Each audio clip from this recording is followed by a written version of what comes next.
हिंदी सक्ती विरोधात 5 जुलैला ठाकरे बंधूंचा संयुक्त मोर्चा. मोर्चाला शरद पवारांच्या राष्ट्रवादीचा पाठिंबा. मात्र पक्षाकडून शरद पवार सहभागी होणार की प्रतिनिधी याची उत्सुकता शिगेला.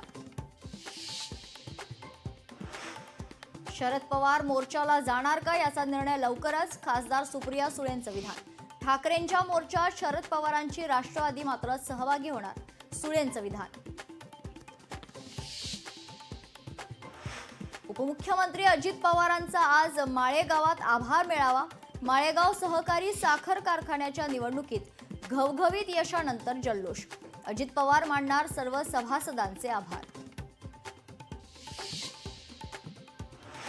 राज्यघटनेतून समाजवादी आणि धर्मनिरपेक्ष शब्द काढा. राष्ट्रीय स्वयंसेवक संघाच्या दत्तात्रय होसबळे यांची मागणी. तर भाजप आणि संघाला संविधान नाही, मनुस्मृती हवी. राहुल गांधींचा हल्लाबोल. न्यायपालिकेची सक्रियता नेहमी राहील, मात्र ती न्यायपालिकेचं ॲडव्हेंचरचं साधन आणि न्यायपालिकेचं दहशतवाद बनू नये. सरन्यायाधीश भूषण गवईंचं नागपुरात महत्त्वपूर्ण विधान.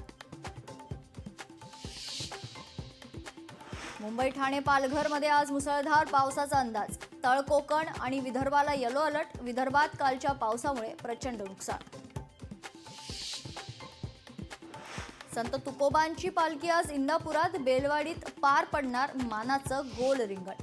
तर ज्ञानोबांची पालखी आज सातारच्या तरळगावमध्ये मुक्कामी. ओडिशातील जगन्नाथांच्या रथयात्रेचा आज दुसरा दिवस. काल गर्दीमुळे अनेक भाविक गुदमरले. 500हून अधिक भाविकांची प्रकृती बिघडली. रुग्णालयात उपचार सुरू. Bigg Boss 13 fame Shefali Jariwala हिचं निधन. वयाच्या 42व्या वर्षी हृदयविकाराच्या झटक्यानं निधन. बॉलिवूड विश्वावर शोककळा.